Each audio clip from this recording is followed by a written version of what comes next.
Time now for the most easy to understand segment in all of sports television, Top 10 Tuesday. I'm Danny Parkins with Coach Eric Mangini and Willie Colon. At this time each and every week, I tell you who the top 10 teams in the NFL are, and then neither of these two gentlemen disagree, and we just move on because it is, of course, a perfect list. It's that simple. We begin with number 10. The Washington Commanders, down 3 spots, but it was a loss to the Packers, who are great, so we're not going to bump them completely out of the top 10, though Marcus Mariota could be in line to make a start for the first time in a long time. Concerns with the Commanders, though, just beyond the injuries.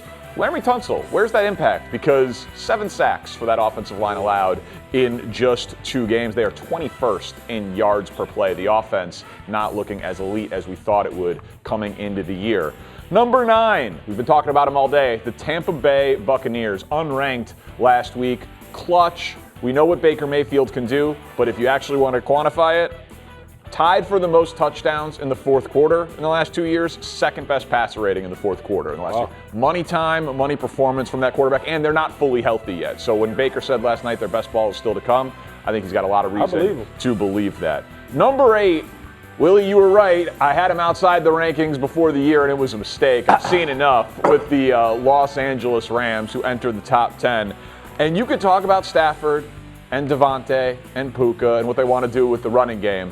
But, man, that defense, best defense in the NFL. Talk to them. I'm saying, listen, they're young, but they're productive, and they're carrying over what they did from last year. I cannot wait to see what they do in that playoff game rematch, the divisional round, which was awesome last year. They get the Eagles this week. Number 7, this is more like it. My Super Bowl pick for the 3rd consecutive year in terms of representing the NFC is the Detroit Lions. I hated that the Bears had to be on the wrong end of it, but that offense, when it's humming, is an absolute juggernaut. Last week was their 3rd game scoring 50 or more since 2023. The rest of the NFL, 4 combined. When they get rolling, their offense is as good as anyone. Number 6, the lowest I've had them in years. What? The Kansas City Chiefs. Here's the thing.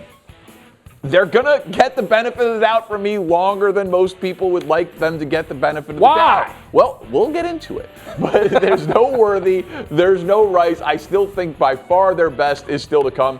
And Mahomes, the numbers haven't been there. He looks fine to me. So if I got Mahomes, I think they're going to be okay. And their defense had a really nice performance overall. So I do think the Chiefs are going to be just fine. Number 5, the Green Bay Packers. I know some people have them at 1.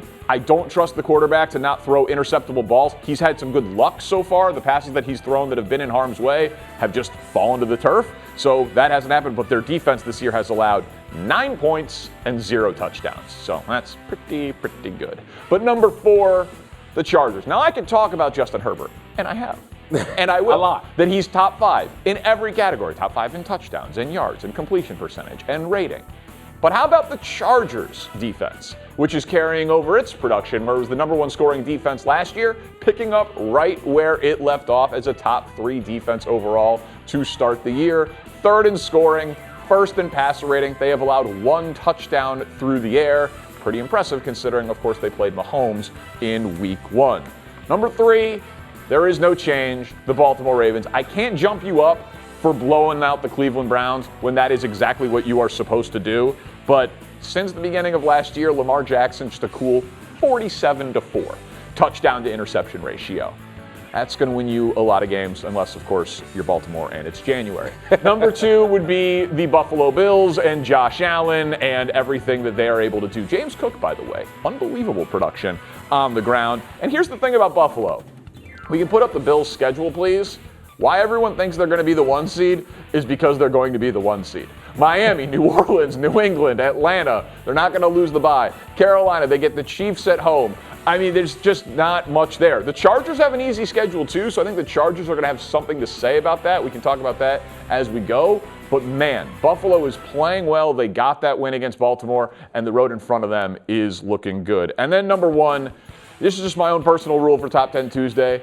You want to be the champs, you got to beat the champs. The Philadelphia Eagles remain at number 1. They have not looked the part in terms of dominance yet, but Jalen Hurts, he's a winner, Willie. He's a winner. No, listen, the tongue is firmly implanted in the cheek there. But listen, their defense has allowed 7 points in the second half through 2 games. Obviously, their best football still to come as well. All right.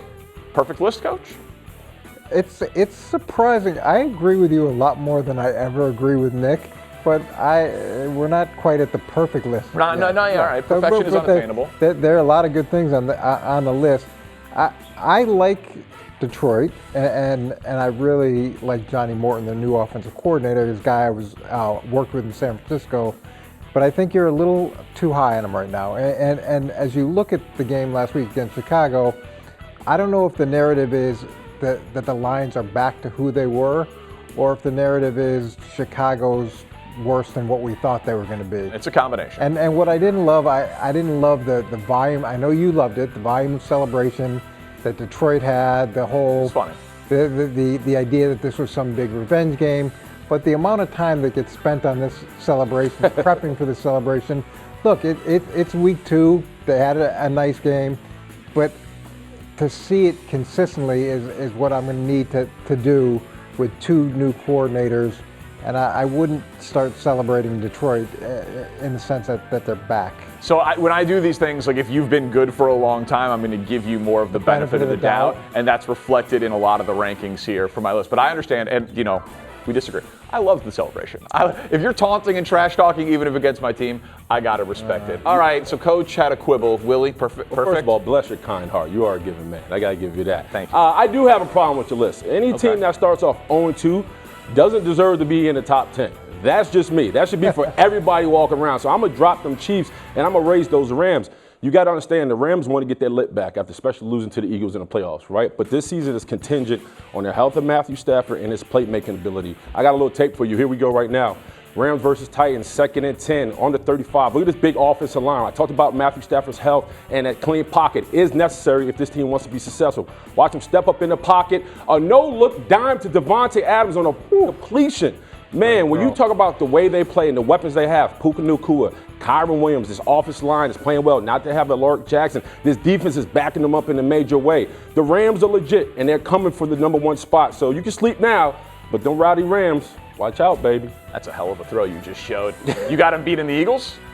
Yeah. You do? Okay. Listen, I feel like you pressured me into saying that. I did. Yeah, I did. Yeah, I did. That was a very quick prediction. I didn't want to say it, that was good. but he looked at me and I bit the apple. He got it. Well, no, listen, the Rams, my questions were, is the offensive line good enough to protect a 37-year-old quarterback who's not mobile with a bad back?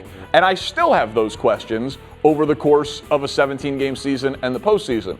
But no one can doubt, Coach, if you told me like Matt Stafford is healthy and Matt Stafford's going to be upright, yeah, they're a very dangerous team. And it was interesting going into week 1, they kept a lot of extra offensive linemen, and people were worried thinking that it was because they were insecure in terms of who the starting group was. But as you hear them talk, they feel really good about not just the first group, but the guys that are behind him, which is fantastic for Matthew Stafford. Well, I want to say this quickly. I think a large part of the success, as we mentioned, the defense, when you're able to shut out the Titans in the second half and put the Clans up again in week 2, that gives the offense an extra level of confidence. We don't have to score 30 to get out of here. Our defense has our back. So they look complete, man. I like the Rams right now. I'll make a pledge to you. If the Chiefs go to 0-3, I'll drop them again. I can't promise outside of the top 10, but they're going to drop 4 games in a row in the Super Bowl. There you go. There you go. That is true. Thanks for watching. Subscribe here to get more from the show and to check out clips from other shows on FS1.